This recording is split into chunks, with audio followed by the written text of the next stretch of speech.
सध्या आखाती देशांमध्ये युद्ध सुरू आहे आणि याच युद्धाच्या पार्श्वभूमीवरती गॅस पुरवठ्याचा प्रश्न देशभरामध्ये संवेदनशील बनलाय आणि असं असताना कोल्हापूर जिल्हा प्रशासन देखील आता चांगलंच सतर्क झालंय।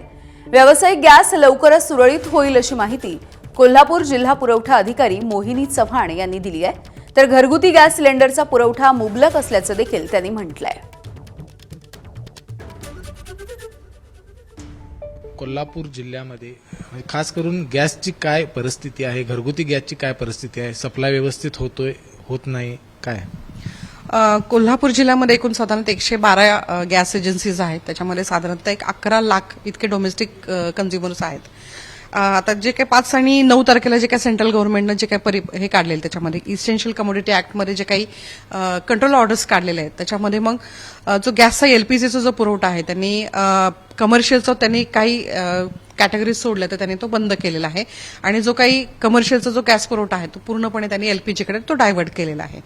आता कोल्हापूर जिल्ह्याचा जर विचार केला तर आपल्याकडे 11 लाख इतके डोमेस्टिक कनेक्शन्स आहेत तिथे आणि आपली दिवसाची जी काही मागणी आहे साधारणतः जो काही सेल होतोय तो साधारणतः एक 30,000 इतका सेल होतोय तिथे।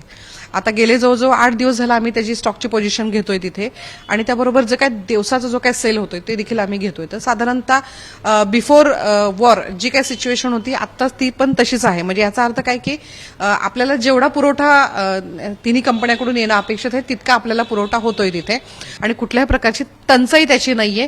फक्त बुकिंग झाल्यानंतर बुकिंग झाल्याशिवाय त्याला डिलिव्हरी द्यायची नाहीये। त्या इश्यूमुळे लोकांमध्ये असं वाटतं की बुकिंग होत नाही याचा अर्थ काहीतरी शिळही आहे। फक्त तो रिझन आहे, बाकी पुरवठ्याने ह्याच्यामध्ये काही अडचण नाहीये त्यामध्ये। कॅमेरामन निलेश शेवाळेसह विजय केसरकर, एबीपी माझा, कोल्हापूर। एबीपी माझा, उघडा डोळे बघा नीट।